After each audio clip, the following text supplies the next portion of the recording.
Good everyone to another session. Uh, Welcome to another session. Today we are talking on continuous integration and development. So we started a bit of that late. We had some network, but we are live. You can join us. Please let us know where you are joining us from. So today we'll be talking on continuous integration and the development. So our friend here, Kennedy, will taking us to today's session. Kennedy, are you ready for us?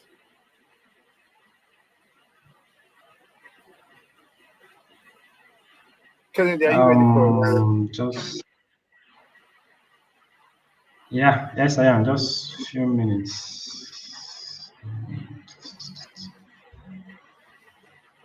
So while Kennedy is still putting a system together, just a bit of background of some of the things that we talked about and we will share the channel. So we talked about if you are deploying an application in the DevOps life cycle. So these are some of the things that you need to know. We've talked about you have to do it team planning. We've talked about app containerization. Now we are now in the continuous integration aspect of it, right? So we've talked about the team. So today's session will be talking about what you need to do if you are to if you are implementing continuous integration and development on your software lifecycle right. So we've talked about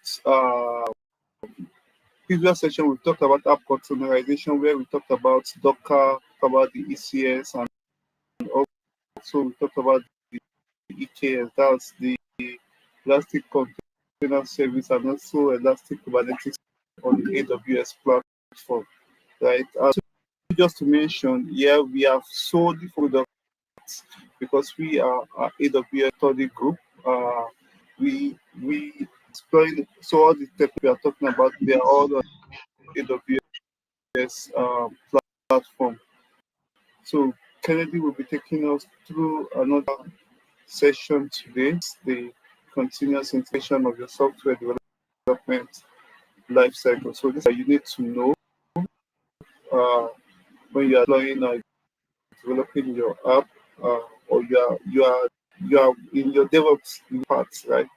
So if you have questions or if you have things that are not clear during the session, do us a favor by dropping chats or by dropping a chat in the comment section. We'll definitely pick it up from there and would to do justice to the questions as the case may be.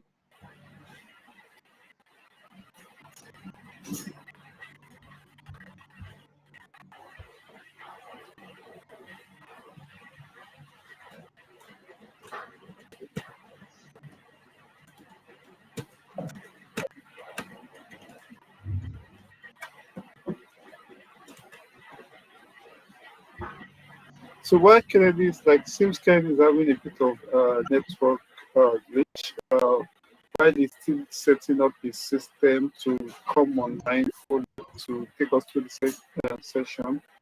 So some of the things that we've talked about in development and also in the DevOps lifecycle that it needs to be mentioned very well, which you need to know is apart from you knowing the technology stack, the communication aspect of it. You need to know how to relay your information to your stakeholders, that's your developers or your end users, as the case may be. You need to know how to communicate. It's very good to know the technicality aspect of it, but another good aspect of you knowing the technical aspect is for you to be able to relate that your quality into we call it soft skills. Yeah, we call it soft skills. How you need to apply your soft skill in relating your technical aspects to the business aspect of it, right? As one key factors that has helped people, even apart from me myself, is how to relate. Because there are times where you miss not too technical uh, personnel that you need to let them buy your technology into or to adopt your technology, right? So if you don't have that soft skill, you there'll be a lag. Yeah.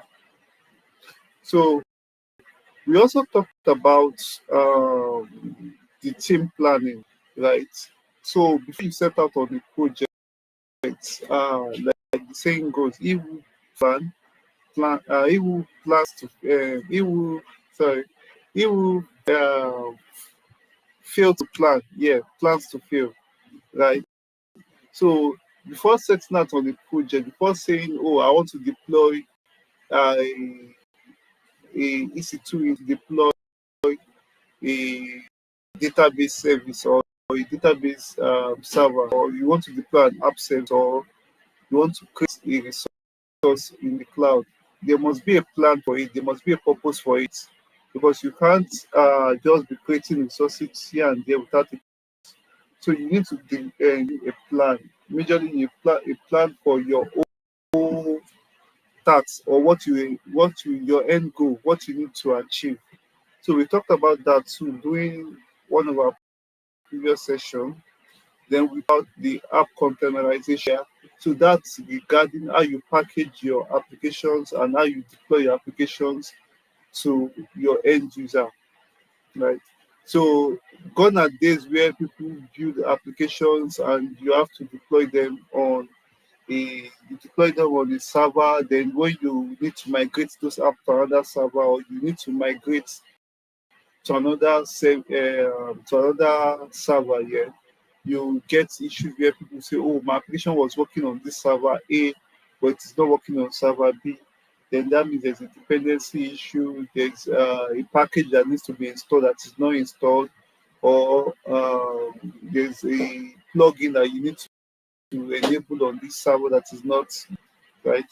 So that's is now story of the past, right? That we've overcome that bottleneck. We overcome that bottleneck whereby you now containerize application. So after you containerize your applications, then during the process of your software development lifecycle, right? You need to now there's what we now call continuous integration and development, which I would be talking to us to. So Kennedy is up, and I'll be bringing it now. So Kennedy, the floor is yours.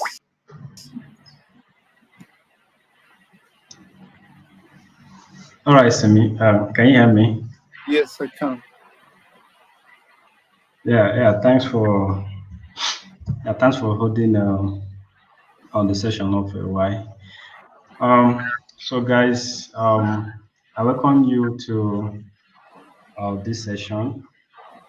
Just as Simi has explained, today we are going to um, discuss about continuous integration, right? So specifically, we'll be setting up a CI for a web application. So the session is going to be sort of full hands-on. First of all, I'll take us to the official documentation, right? Just to have a view and a feel of what GitHub Action is. So now, when an application is developed, right, there's always need to automate the process of delivering delivering the product to the end user. So we use continuous integration, right, to easily integrates our code, right, whereby as the developers are working, from time to time they tend to maybe push new versions, of a particular product. So we use continuous integration to automate the process, from the code base through all the tests, through linting and all sort of terminologies, right, or processes until the code gets delivered to the end user. So there is no PowerPoint for this session. It's just gonna be full-time hands-on session. So so what I'm going to do first, I'm going to take us to I'm going to take us to the official documentation. Simi, can you confirm that my screen is visible?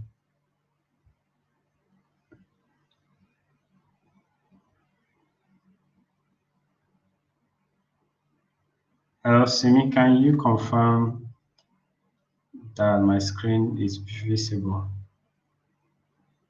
Yes, it's visible. It's visible. I was trying to update. I was trying to also bring it back. Your screen is visible. Uh, okay, all right, fine. So there are different ways to a kind of employ continuous integration. There are different platforms that can be used for continuous integration. There is CircleCI, GitHub Action, and there are so many of them. But this session, we're going to focus on GitHub Action, the one that is very close to the code base in GitHub. So we use GitHub Action to kind of create, and run our workflows, right? When a code is being pushed, let's say by a mail commit, like pushing a commit or maybe merging a pull request and stuff like that. The workflow picks up the code and then automatically does a lot of stuff depending on your definition. So so quickly I'll take us through um, the the hands-on part of this. So now I have a web application that I'm going to use for this demo, right? For now, we are not very much interested in the code base. Like, so here I have the way I arranged this is very easy for us to navigate, right? So the application that we're going to work with in this demo has a backend, right? Has a front end. I may not get into the deployment part because the session is basically continuous integration. And so if you have time, we can talk about the other part anyway. All right. So now in this code base, there is no workflow defined. So we're going to do that together, right?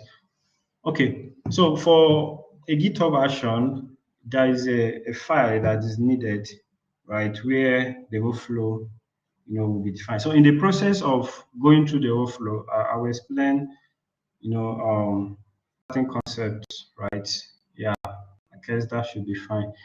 Okay, so first of all, from the official documentation, right, if you want to create a workflow, you start by creating this directory, right? .github/workflows. So once you have this directory, and then you define the workflow manifest file in YAML within the directory. Once you make a push, right, GitHub will understand that the file that you have to look for it will look for the pipeline file under this directory and then try to build or execute a workflow based on the instructions that you have defined, right? So we'll be working with YAML files, which um, which is pretty straightforward and and a bit declarative. Yeah, so we just declare right what we want to do. Just basically what we do here is just to write the commands. All those normal commands that you execute in Bash, right, one by one. Let's say you want to change directory, do cd, change directory. You want to, all those normal Bash, direct commands. So we're going to put all of them together in an organized way, like step by step, right? So that once the pipeline is triggered, you know, the instructions will be executed. So that is that. So once you create this file, this folder, right, you create a file, a YAML file within the folder. So inside of this YAML file, that is where you define your action, right? So I've just walked through this. Then we create the one for the this discussion. So basically, the action file, the workflow file, or pipeline file, or whatever I want to call it, is just a YAML file, right? So and as a YAML file, you have to be very careful with indentation, right? That is in terms of levels. For example, you can see um, what we have here is just like basically what we have in this file is just like a key value pair, whereby you have the key and then you have the value, right? So here we always start with a name, right? A name given to our workflow. Um, some of these stuff are not mustn't be there, but I'll just point out those that are very important, which you must include in your workflow. So your workflow must have a name, right? And then very important, your workflow. This is we use this keyword on, right, to define the trigger, like what that should happen, you know, for the workflow to be triggered. So for example, this one is just telling us that, once there is a push, right, though it's not yet complete, right, because we still need to specify, because when you say push, right, can specify the target branches, that can be that once the push is made to those branches, right, this workflow will be triggered. So the trigger, the on keyword is used, as a way to trigger the workflow. Okay, so that is that. Then another important parameter here is the jobs. So the jobs, this is where you define, right, step by step what you want to do, right? So a job must obviously have a name, right? Now, once you define the job name, you have to specify the instance that the job is going to run, and then you have to define all the steps. So, like I said, the steps are just a bunch of commands, right? That you will run individually in your system. For example, this guy just an echo command, so nothing much, right? So the step can be building a Docker image. The step can be pushing a Docker image to a registry. It can be anything, okay, or it can be something as simple as changing directory, and that is that. So these are just the basic components of a GitHub action file. So let's put this into action now. Okay. So because of time, we are going to just focus on the continuous integration part. Like I said, we may not be able to cover the deployment part. So we are going to, in this file, there is a folder here, container. So we have already discussed about a container. So that's not what this session is all about. So the reason why I'm opening this is because in the container, some of the steps that normally we can put in the workflow, we already have them here, right? So we are using container just to simplify the whole stuff, just as Simin mentioned, right? So everything has been packaged already into this. So what we're going to do, we're going to build these containers using GitHub Actions. So let's start. So the first thing, I'll create the directory dot GitHub slash workflows. Okay. So inside of this the workflow directory, I need to create the workflow file. So I can call it demo.yaml or yml. So whatever should work. Okay. so so once I push this is a GitHub repo. So take note. I created this. I have a remote version of this on GitHub. So if I push this to GitHub will understand that this demo.yaml is um, is a workflow. So let's populate this based on what we have here. So first thing we do, we give a name.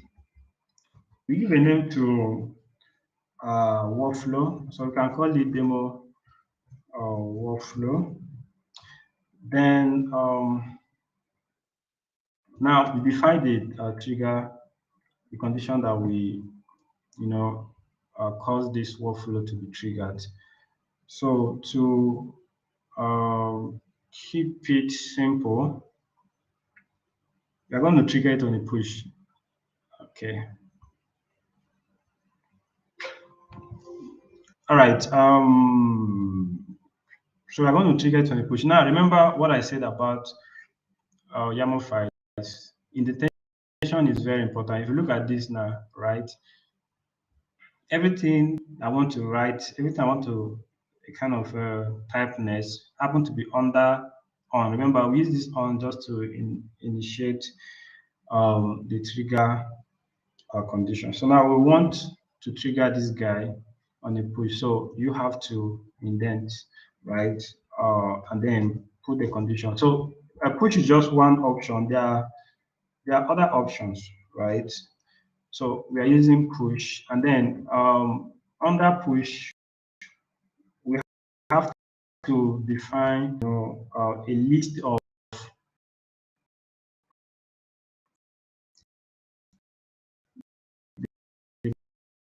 branches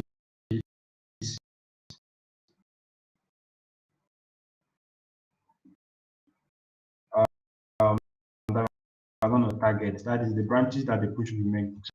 This guy will read on whatever the branches are going to list out here. So the branches actually expects a list. So there are two ways to define this. You can do normal lists. Those that are used to programming, let's say Python, right? You can just list out the branches that you want to target. So that means if if I make a push to the main branch, this workflow will trigger. If I make a push to the dev branch, this workflow will trigger. So I can also, that's one way of defining the list of branches. And then another way um, is going to be something like this, right? Where you list out the branches. So you can have main, you can have your dev. Okay, so we'll keep it simple. Let's target the main branch, but this is just what it is. So push is just one option, right? Another option can be pull request. And again, if you open the official documentation, you are going to see everything that you need. So it's not rocket science, right? Don't even bother memorizing or kind of yeah, because you have all the guide that you need to make this happen. Just understand how to handle these indentations, and then know when you're expected to have a list, and when you're expected to have a dictionary, that is a key value pair as such. So like this is a dictionary, and this is another dictionary inside of this dictionary, and this is another dictionary inside of. So like child, it's kind of generation stuff, right? See the way you're moving. This guy father, this guy father, this guy, and then you have the list of the final children, right? So that is what we have in this in this order. So we are done with that. So we have to now go back to you know the original level, right? Because we want to define something else. So that is that. So the next important component, right, is going to be the jobs.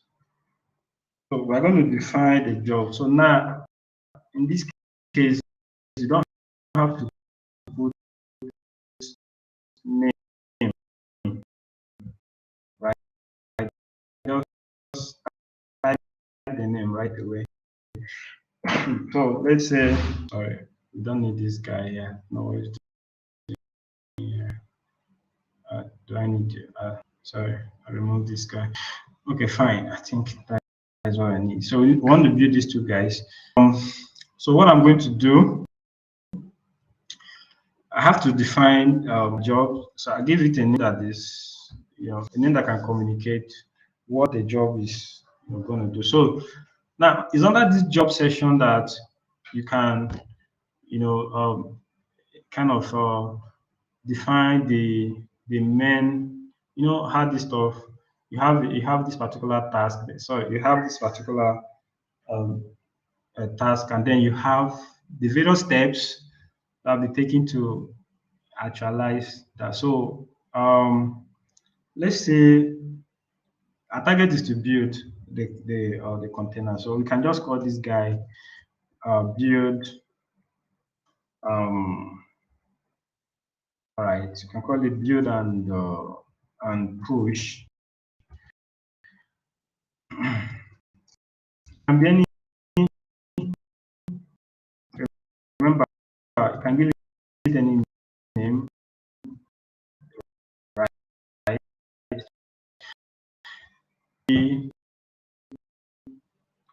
This is just like at the higher level telling us that this particular job, um, we are going to work on building the containers and then pushing the containers to a registry. Okay, fine. So now you have your first job. Remember, you can have multiple jobs. So this one is just one job. So you can have another job, right? Let's say after building, because I'm using container because all the other steps have been captured within the container. But let's say we are not using container, right? Okay, you can build even before you build. If you don't have container before you build, probably you have to test. Yeah, you have to run the test. You have to lint, right? You have to scan. So all these stuff just can be jobs if you want it to be like that. Another thing is for you to understand that these jobs run on different instances. So they run on different computers. Let me put it that way. So if you have a build job, right, and then you have a test. Let's say the test depends on the build. They say the output of the build is what the test we need, right? You need to understand that uh, this guy will not see that output. Why? Because they are running in different computers. Right? Okay, so this guy is running in computer A, this guy is running in computer B, right? Yeah, so you have to take note of that so that you know how to handle your dependencies. Well, let's see how it goes. Okay, so fine. So let's go along with this now. So I have my first job. So I'm not going to define, everything I need to do to accomplish this task. All the commands that I need to run to build and push this container. All right. So let's see how it's going to be. So since everything I'm going to type, right, will be under the job, the build and push container job. I'm going to indent, right, and then put all of them down. So the first thing I need to define is where this job will run. So we're not hosting our runner, so we use the runner provided by GitHub, right? So can use an Ubuntu. So what this means that we are using Ubuntu. I'm used to this version 20.04. So we can use job is going to run. So let's see. Now, we know where the instance that the job is on. The next thing, we need to define the steps, right, that will be taken to actualize it. So obviously, um, I know to build a Docker image, you just do Docker build, right? Fine. Okay. Now, but the thing is, when you say Docker build, the question is, what are you building? We just have a fresh computer, have a fresh instance, and there's no code yet, right? So if you just do Docker build, right, it's going to fail because there's nothing to build. So that's why we have to consider the step by step. Like just ask yourself, you want to build the image, what what should happen first? After that, what will happen after that? What will happen until I have the final um image built. So let's see how we're going to do that. So the first thing we're going to do, obviously, we have to check out, you know, like I said, we just have this guy. There is no code yet. So the first step, we're going to list out the steps. So the first step, we give it a name. So can just give it an obviously we check out GitHub action. So there's an action that has been created already that can be used to check out your codes, right? So this one now, I want to use a sort of an action that has been created already. So like, assuming I want to create my own action, like I want to run a command, I will check out my code, right? I just do run, put this pipe, sorry, I do run, put right, and then I'll type all the commands, right? Now, but this stuff has been done, and all we can just use without stressing ourselves. So that's why we use this. So it's either you write or you check out for existing action and perform the function, right? If you go to, I think I will, by the time I'm done, I can bring up that page on on the web. So you can use existing actions. You can create a bunch of commands you're going to work with. So so let's do this. So we're going to use, there's one common one, that is the actions slash checkout. Before I used to use V2, but I think V2 V3 is the latest. So I use V3. So I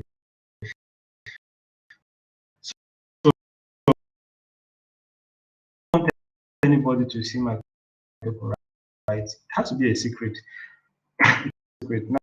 Now, the question is, how do we are trying to build? We have to be thinking about security, right? There are some credentials, there are some parameters that we don't want anybody to see, right? And we don't even take that risk of committing them into our code base. So this is one of so this is how we define secrets. So you just type secret dot the name of the secret. So, but this one is this particular secret. I'm not the one that is already there. It's just for you to reference it.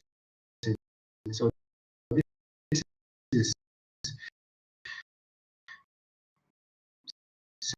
secret document. So check out your code. So what this guy will is sort of clone this, right? Into instance that was empty. So after this step, this Ubuntu 20.04 will no longer be empty. You have this code, right, in it. So that is that. So now now we have the code. What next? So what next? Well, I guess we can build the image now, right? So let's try. So um, I'll build the I'll build the image. So I'll build let me separate the top. So I'll build the API image. So now that is the name, right? Okay, so remember, run and then the bunch of a couple of commands that will take care of what you want to do. If you have an action that has been created already, so always search for this, right? Because if you have an action that will be created, it will just make your GitHub action to be very smart. Like you don't have plenty codes, right? Or command. So now I want to build the image using the normal command that we are used to. So I will run this command. I think we use docker build, just that normal command, right? That we used to do. So docker build. So I am building based on how I structure this guy.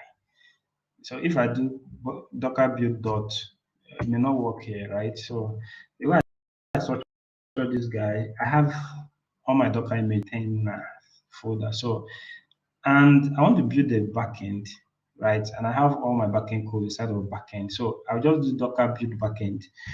So right, I'm building the backend. So I'm setting the context as backend. So it's building backend, and this time around the Docker file is in another directory, right? So Docker file inside of containers. So I'll just f containers, right? And then slash. Now the name of the Docker file for the backend is dockerfile.api. So I just do dockerfile. So what this guy will do, to build a backend using this guy. But I need to. So now I need to tag this guy, right? So if you look at this, I want to tag in such a way that because of time, after we are done building, we can push the image right away to Docker Hub, right? The Docker registry. Okay, so what we're going to do, we are going to tag this image. Now, when you're tagging an image, you have to put your what do you call it? You have to put your Docker username, right? Okay, so now I don't want to, maybe I don't want to expose that, right? Obviously, it's not even a secret, but like I want to use it to talk about secrets a bit more and how to create secrets. Okay, so what I can do is I can if I don't want anybody to see the Docker username that I'm going to use, so I can create that as a secret and then reference it. So I'll just reference this guy. Sure. Let me just do this and then show you guys how to create that. I think that is very important. So secrets, I can call it Docker user username.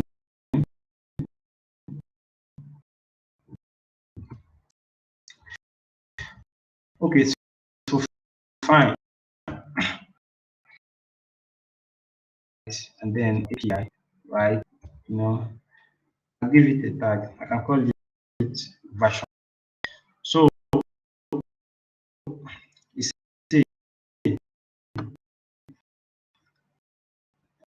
I, I didn't hard code this, right? I made this a simple week together. Just take notes, just what it is. I'll show you guys how to create this inside in your GitHub so that the value can be picked from your GitHub secure. Okay, so that is that. Now we are done with that. So let me build the front end. Okay, so I built the web container image. So I'm going to do the same thing this time around. I'm building the front end. Building the front end, and the Docker file is .web, right? I call this guy. So now, yeah, I'm done building. Right, time is going. So I'm done building the web. So after building, yeah, since the tests and all those other steps have been compiled within the container images, right? Yeah, you can do a lot of stuff under this. I believe by now you have gotten the idea, right? So just define whatever step that is very important in this workflow. So let me, because of time, let me quickly put everything together here. So after building now, the next time we're going to do is to push these guys, right? So I push this guy to the registry. So I push the I'll put them together, right? So I will see a feel of this. So I put the container images to the registry. And okay, fine. Now, so this guy, I'm um,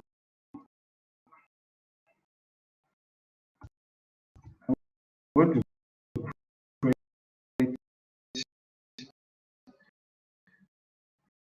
the command. So obviously, I'll need more than one. I need to log in just the normal way.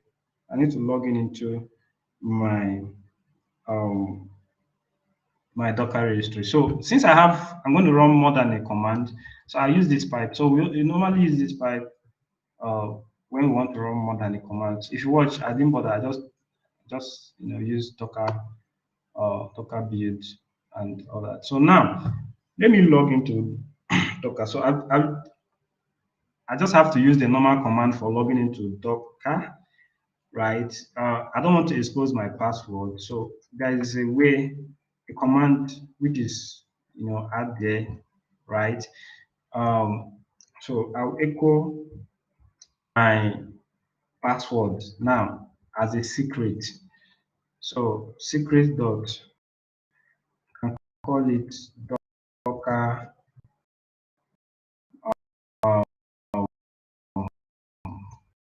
password,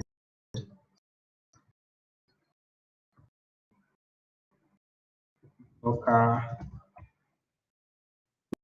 login. So the normal Docker login dash youth, and then I have my username. So I think so. My name, right?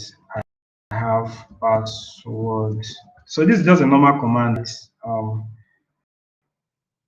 that we use for the standard input.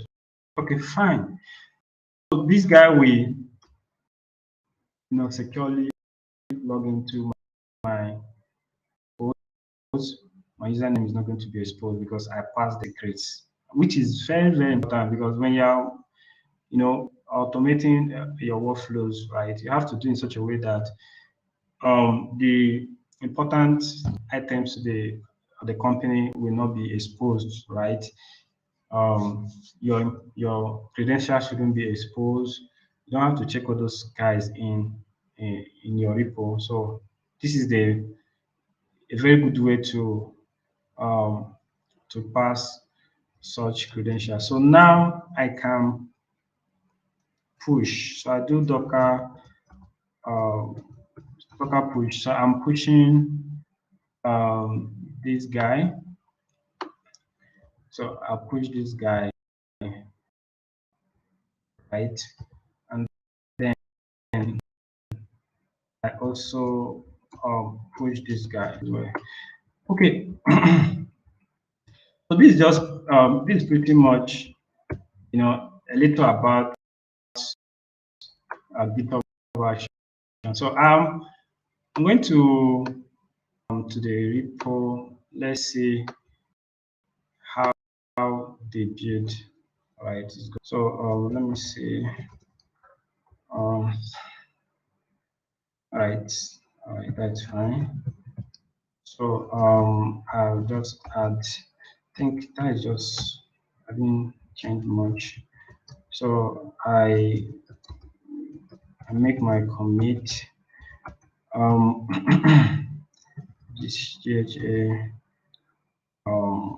Docker build.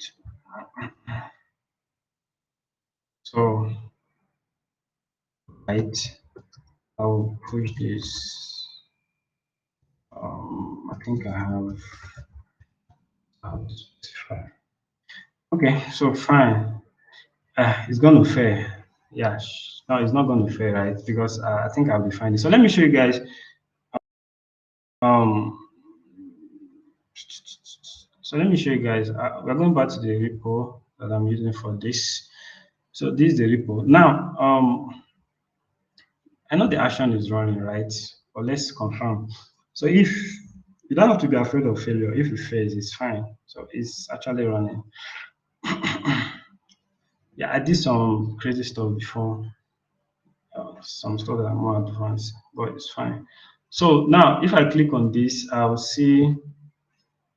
All right. So it has right the first guy. Calm down, right? So watch this. So the first stage was to check out. Okay, so if you look at this, you understand this guy just what this guy did. So it tried to initialize the repository, right? And then uh, if you open this, you see some git commands, right? So it got the codes into the instance, right? It got the code into the instance, and then it started executing those guys. So the first step um, is to build the API container, which is still building. So this is just that. So it's still building. All right, that is long, right? Okay. So it's done building. Then he's building the web app. So let's see. So that one is still building. So let's give it right little time. So this is just what it is. So you can define anything. Um, yeah, you can define, anything. You can use any of the commands. So once you are grounded with the bash scripting, yeah, which my colleague discussed right last Wednesday. So once you're very grounded with the bash scripting, you can do anything. So there's an error. I'll see to it. I won't like it. Right. So let's debug some stuff. So what where is it coming from? Okay. So you can see here, this guy is complaining that failed to compute Cairo. So it actually expected this guy, a .env file, but it wasn't there. Yeah. So let's see. That .env file, that is the front end rather. So I think I entered into the wrong one. So fine.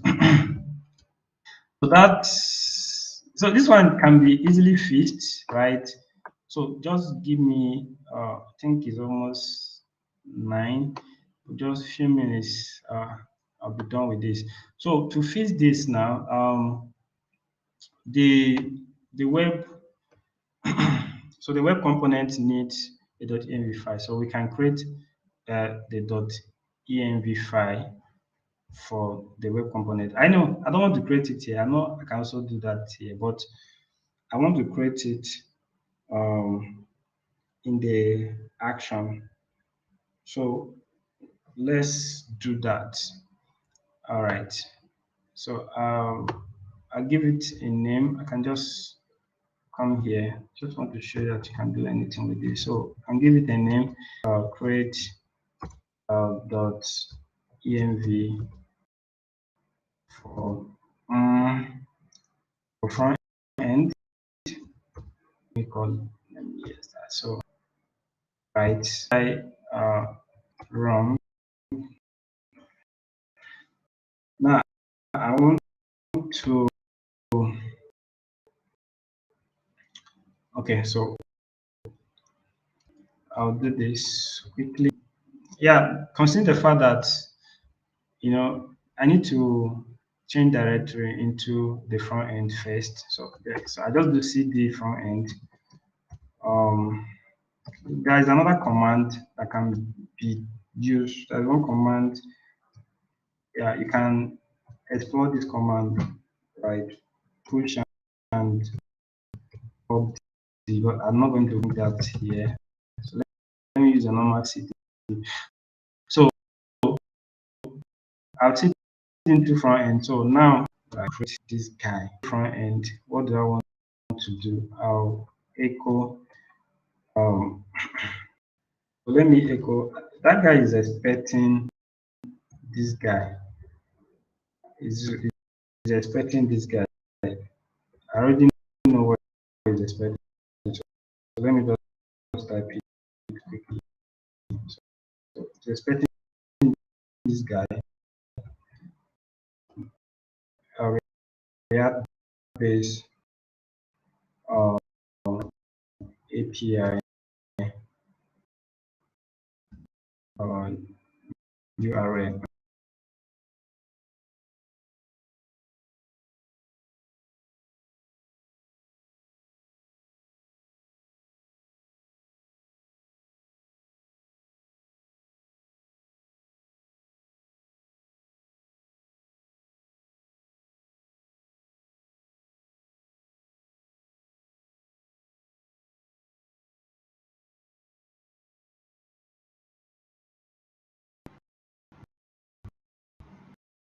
Can you still hear me?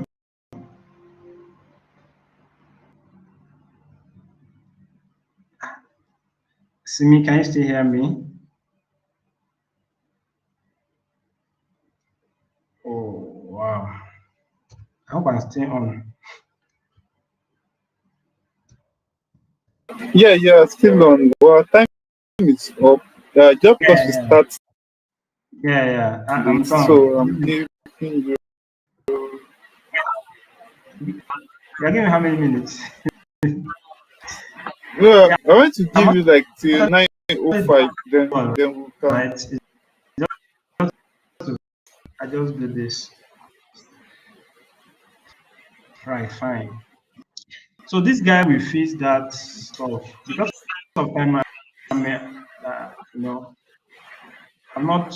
I may not have to push. Yeah, but if I push this guy will just create dot and then before I stop this, I want to show you guys um all those secrets, right? How you create a secret. So creating a secret is very simple. You go to settings on your GitHub, right? Obviously, you must have the right permissions to do this. So you go to settings, and then if you scroll down on the left hand side, you see secrets and variables. So you click on it. You see actions. You click on it, and yep. So this is where you create your new repository secret. So you just click on it, put the name of the secret and put the value. So once you put anything here and you put a value and then you add it, um, you will not see it again, right? Even you, the creator, will not see it, right? So you will not see it. So once you just add this guy, the only thing you can do to this guy is to edit it to a new one. Like you can't see that former one. Like if I try to edit, see all this stuff that I've been talking about, I actually created all of them, right? The one for AWS secret, all right, AWS region, and all this. So this is how you create your secret. You can't say it again, right? You have to change the value to a new value. That is the only thing you can do. So with this, you can keep your credentials, very secured. While you have your workflow performing its desired functionality. So there's a lot you can do with GitHub Action, right? Just go to the documentation. You get quite a lot of information about this. So I'm going to stop in at this point. So if you have questions, I can take your questions. Yeah, Simi, I'm done now. Thank you. All right. Thank you, Kennedy, for this insight. So, for guys that mentioned, you can go back and watch the video. It's on our YouTube. It's on this channel. You can go back and watch the video. So, with that being said, thank you all for joining. Do have a wonderful weekend. Right. Right. Thank you very much. Bye bye. All right.